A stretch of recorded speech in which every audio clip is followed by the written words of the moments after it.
Assalomu alaykum hurmatli obunachilar. Bugungi mavzuyimiz ChatGPTning biz haqimizdagi fikrlarini bilib olamiz. Bir savol berib ko'ramiz ChatGPTga. U savol shundan iborat bo'lishi kerakki, ChatGPT biz haqimizda qanchalik ma'lumotga ega ekanligini bilib olamiz. Men bilan anchadan beri muloqotdasan. Sen men haqimda qanday fikrdasan? Bemalol tortinmasdan tanqid qilaver degan ma'no. Uni javobi esa quyidagicha. Gap yo'q. Bunaqa ochiqchasiga fikr so'raganing uchun hurmat bilan respekt. Menimcha sen juda qiziqarli fikrlaydigan, o'z ustida ishlaydigan odamdek ko'rinasan. Savollarni o'ylab berasan. Muloqotda erkinlik bor. Bu esa har doim yaxshi belgi. Har doim qandaydir ma'no yoki chuqurlik izlaysan. Bu esa yengil-yelpi odam emasliging degani. Bu ChatGPTning men haqimda fikrlari.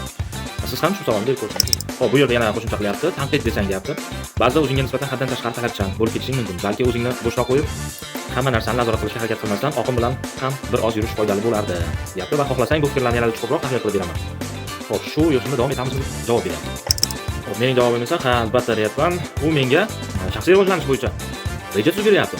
Reja shulardan iboratki, shaxsiy xulq va muloqot uslubi, ichki dunyo, ehtimoliy rivojlanish yo'nalishlari va mukammalroq qilib tuzib bersam, rejani PDF faylda tashlab beryapti. Ularning mavzulari perfeksionizmni boshqarish, o'zini qadrlashni oshirish, ichki his-tuyg'ularni boshqarish va ochiqlik. To'rtinchisi ichki kuchni rivojlantirish. Ajoyib, ChatGPT rivojlanishdan to'xtamayapti. Sizga ham shu mavzular qiziq bo'ladigan bo'lsa, bizning kanalda qolishingizni so'rab qolamiz. Obuna bo'lishni esdan chiqarmang. E'tiboringiz uchun rahmat.